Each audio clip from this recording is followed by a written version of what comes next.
तो फाइनली अपने खेसारी लाल यादव जी की अगर डंस फिल्म के ट्रेलर की बात करें कब तक और कब देखने को मिलने वाली है, तो एक बड़ी अपडेट निकल के सामने आ रही है। तो बने रहिए आज की इस वीडियो में। तो चलिए शुरू करते हैं। तो देखिए दोस्तों कि खेसारी लाल यादव जी की अब तक की एंटीसिपेटेड फिल्म डंस का ऑफिशियल ट्रेलर टीजर तो ऑलरेडी यूट्यूब पर रिलीज है और गाने भी एक करके रिलीज कर दिया गया है।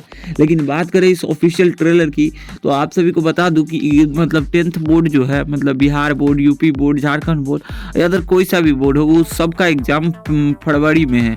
तो फरवरी के बाद ही इस ट्रेलर को रिलीज किया जाएगा, जो कि डायरेक्टर ने कई सारी जगहों पर बता दिया है। तो अभी इस फिल्म का ट्रेलर नहीं आने वाला। बाकी हाँ, 1 महीना के बाद कंटिन्यू ट्रेलर आ जाएगा, फुल ऑफिशियल ट्रेलर, जिसमें आप सभी खूब ज़्यादा पसंद करने वाले हैं। और ये भोजपुरी के दशा एवं दिशा दोनों बदलने वाले हैं। हालांकि खेसारी लाल यादव जी ने बहुत फिल्मों में काम किया है, लेकिन इस फिल्मों को लेकर बहुत ज़्यादा एक्साइटेड है प्रोड्यूसर और डायरेक्टर और भोजपुरी जनता और ऑडियंस। तो इस फिल्म को देखते हैं कि कितने बड़े लेवल पे पहुंचाते हैं, मतलब कितने हिट होते हैं, कितना कलेक्शन करते हैं। अभी तो रिलीज़ नहीं होगा, बट अगले महीना जरूर रिलीज़ होगा। तो क्या कुछ कहना है इसके बारे में, अपना ओपिनियन कमेंट में जरूर दीजिएगा। इसके साथ मिलते हैं आप सभी के साथ जल्द ही नए वीडियो के साथ। बाकी वीडियो पसंद आए तो इस वीडियो को लाइक करिए, चैनल को सब्सक्राइब करिए। धन्यवाद।